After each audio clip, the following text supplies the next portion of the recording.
E aí, galera, bem-vindo ao canal. Vamos acompanhar aqui as atualizações do Flamengo, né? Depois da vitória diante do Coritiba no último domingo, vamos ver aqui a preparação do time no dia a dia, né? Também, lembrando que o Flamengo hoje teve folga hoje, vai se representar, teve folga ontem, no caso, né? Vai se representar hoje pela manhã, tá certo? Cresce Direitos Autorais e SBT Sport, link aqui na descrição. E sendo novo por aqui, não esqueça de deixar o like, se inscrever no canal, vai ajudar bastante. Vamos pro vídeo. Boa tarde, Vene Casagrande, Lucas Pedrosa. Boa Você tarde. de casa já corre lá na Boa nossa tarde. rede social, já manda sua mensagem no nosso Twitter, #SBT Esporte, e assim você fala com a gente. Vene Casagrande, o Flamengo mereceu virar esse jogo? Olha, Fernanda Maia, merecer eu não sei, porque meritocracia é difícil no futebol, mas se você me perguntar assim, o Flamengo venceu e convenceu? Não. Foi mais uma partida muito ruim do Flamengo, sobretudo no segundo tempo. Para ser justo, no primeiro tempo teve até a oportunidade de matar o jogo. Só que não dá para um time como o Flamengo fazer um bom primeiro tempo e no segundo tempo fazer um segundo tempo totalmente avesso, totalmente diferente. E assim, se o Flamengo perdesse o jogo, não seria nenhum absurdo, porque o Coritiba teve a oportunidade de fazer o terceiro antes do Flamengo fazer o terceiro com o Gerson, que assim, é um jogador fora de série, mas estava muito mal na partida, muito mal. Mas jogador fora de série é isso. É igual a Arrascaeta, que faz uma partida muito mal, mas faz um gol de cabeça. Mas não dá para o Flamengo achar que o Flamengo está no caminho certo. Eu não consigo mais entender as escolhas do Sampaoli em começar com o Felipe Luiz. Novamente um gol nas costas do Felipe Luiz, com o lateral esquerdo fazendo um pênalti, o Curitiba abrindo o placar. Ah, Vene, mas o Ayrton Lucas não está numa fase boa. Beleza, mas mesmo assim está jogando melhor que o Felipe Luiz. Todas as oportunidades, todos os times adversários é sempre no lado esquerdo do Flamengo quando o Felipe Luiz está em campo.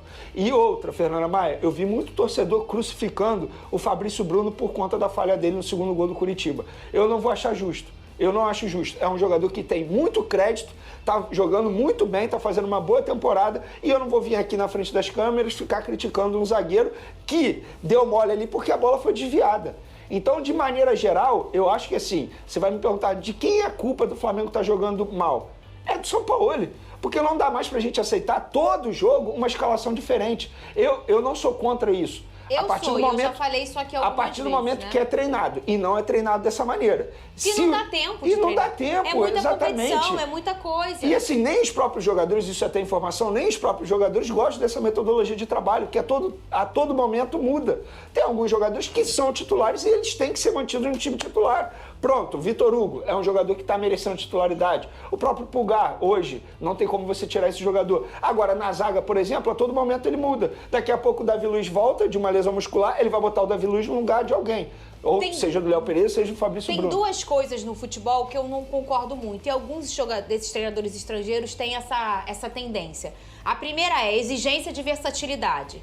Nem todo jogador está pronto para mudar o seu local em que se sente mais à vontade. E nem todo jogador também está pronto de dizer, professor, eu não quero jogar ali. Então, às vezes, o cara joga, o cara não vai bem ali e a culpa acaba sendo do cara e ele não estava pronto. E outra coisa que eu não gosto também é cada jogo é uma escalação. Aqui no Brasil, isso pouco funciona. Não só porque a torcida não gosta muito, mas também porque os próprios jogadores não estão habituados com isso. Aí o Pedrosa outro dia falou, o seu time com o Luiz Castro fazia isso. Mas ele mudava peça por peça.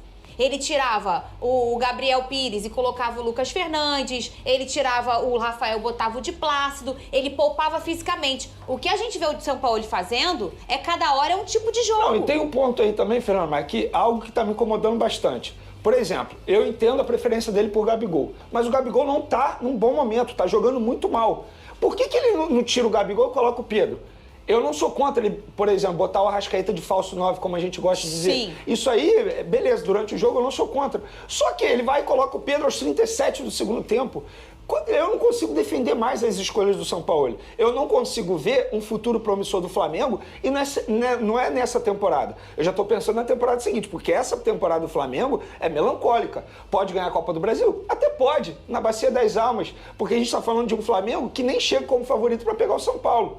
E se a gente for fazer uma análise dos dois elencos, cara, o Flamengo tem o favoritismo se a gente for fazer um raio-x. Agora, dentro de campo, esquece. Hoje eu apostaria no São Paulo, muito mais do que no Flamengo. Ô Pedrosa, essa falta de qual é o time do Flamengo, o torcedor sente isso. Por exemplo, se a gente lembrar em 2019, eu acho que aquele time campeão, ele só foi escalado daquela mesma forma 8 vezes.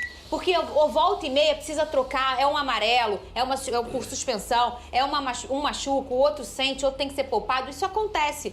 Mas hoje o rubro-negro não consegue escalar o time do Flamengo. Não sabe qual é a zaga, não sabe qual é o meio de campo, não sabe qual é um ataque, não sabe. Mas o time do Flamengo teve tantas mudanças assim em relação à última escalação, porque a única mudança que eu consigo ver foi o Wesley. O Wesley e também teve o Vitor Hugo. Só que assim, no estilo de jogo também teve mudança. Isso, muda. Eu acho que a maior questão é essa. Não é o problema das peças e as mudanças das peças. É porque o Flamengo caiu de rendimento com o Sampaoli. Tem tido uma transição lenta, uma vulnerabilidade muito grande. Ontem teve erros individuais. O Fabrício Bruno, eu concordo plenamente com ele. Mas olha só, o erro do Felipe Luiz.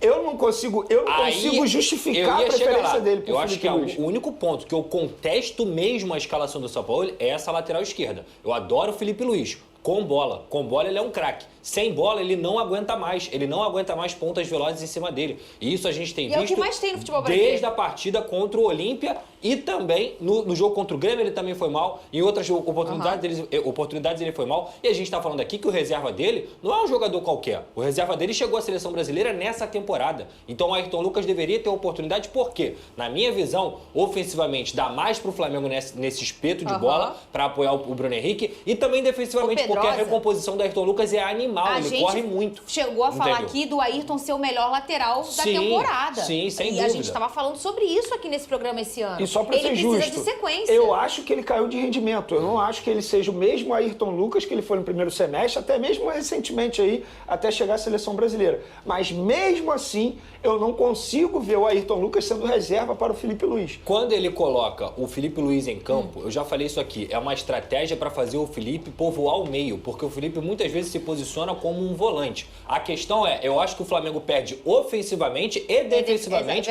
com essa escolha. Porque se você tem o Eric Pulgar e o Vitor Hugo em campo, você já consegue dar um suporte para esse lateral subir, deixando o Ayrton Lucas e o Wesley, que é como o Flamengo gosta de jogar. O problema para mim está na execução de ideias e não pelas peças que estão sendo trocadas. A execução de ideias do Flamengo, tirando a questão do Felipe Luiz, que eu concordo plenamente, é uma execução lenta e uma execução que, mais uma vez, ela fica dependente da questão individual dos atletas, porque o Flamengo ganhou o jogo ontem no chute do Gerson, que é mérito dele, mas que mais uma vez mostra a escassez de ideias desse time. Põe na tela aqui a nossa enquete. Esse assunto dominou os telefones ontem, o WhatsApp, né, e tudo mais. O gramado do Maracanã está em péssimas condições para o jogo pela Libertadores na quinta. De quem é a responsabilidade? Administração do Maracanã. Excesso de jogos, a segunda opção. A terceira, qualidade da grama. A quarta, de quem liberou o Vasco. A quarta, com certeza, não é. E aí, galera, espero que tenham gostado do vídeo. Lembrando que o Flamengo só joga agora final de semana, esse sábado. 6h30 da tarde no Maracanã, contra o Internacional, tá certo? O Flamengo folgou ontem, né? Hoje está se representando agora pela manhã, para dar preparativo para o jogo contra o Internacional e também preparar o tempo também para a final, né? Contra o São Paulo. Créditos e direitos autorais 50 Sport, certo? Link aqui na descrição. E coloca nos comentários o que você acha que você achou do jogo, tá certo? Valeu.